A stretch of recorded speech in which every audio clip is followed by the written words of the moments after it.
Est-ce que tu savais que penser à Dieu, ça te rend plus fort biologiquement, physiquement, mentalement et émotionnellement? Reste avec moi parce que tout ça c'est prouvé par des études en neurosciences. Alors tout d'abord, qu'est-ce que ça veut dire concrètement penser à Dieu? C'est méditer sur Dieu, prier, réfléchir à sa puissance, son amour, sa création. En gros, avoir des pensées conscientes dirigées vers lui. Et ça peut être un temps de prière, une méditation sur un verset, ou un moment où tu dis juste dans ta tête « Seigneur, je te fais confiance ». Et c'est ça qui active ton cerveau. D'après le docteur Andrew Newberg, pionnier en neurothéologie, lorsqu'on pense à Dieu, notre cerveau s'active à plusieurs endroits en même temps. Le cortex préfrontal, celui qui gère la concentration, la prise de décision et la paix intérieure. Le système limbique qui gère l'émotion, la mémoire spirituelle, la gratitude et la joie. Et le cortex pariétal, celui qui gère la conscience de soi et qui, pendant la prière ou la méditation, réduit la sensation de l'ego, te donnant un sentiment de connexion avec plus grand que toi. Et maintenant, écoute bien ce que la science a constaté chez les personnes qui prient ou méditent régulièrement en pensant à Dieu. Premièrement, réduction du stress, avec une diminution mesurée du cortisol, l'hormone du stress. Deuxièmement, diminution de l'anxiété et de la dépression, notamment chez les patients qui incluent la prière dans leur routine quotidienne. Troisièmement, le renforcement du système immunitaire.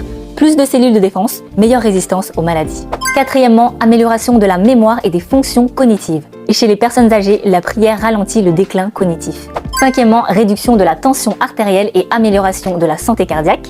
Sixièmement, augmentation de la compassion, de l'empathie et du sens profond. Et septièmement, un effet anti-inflammatoire général. Et ce qui est très intéressant, c'est que ces effets sont nettement plus marqués quand on pense spécifiquement à Dieu. Pas juste à un truc positif, un souvenir sympa ou à ton petit copain, mais à Dieu.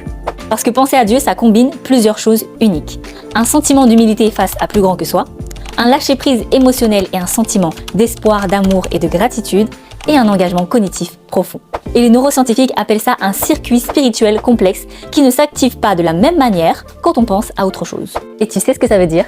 Dieu a programmé notre cerveau pour que chaque pensée dirigée vers lui nous apaise, nous renforce et nous transforme. La foi, c'est pas juste psychologique, c'est pas juste dans ta tête. Elle modifie la chimie de ton cerveau, elle change la structure de ton cerveau, elle te rend plus fort, plus serein et plus résistant.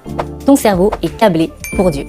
Et ça, c'est un témoignage biologique de sa réalité et de sa volonté relationnelle avec toi. Alors continue de prier, continue de penser à lui, ton cerveau et ton cœur te diront merci. Dis-moi ce que t'en penses dans les commentaires et n'hésite pas à partager cette vidéo.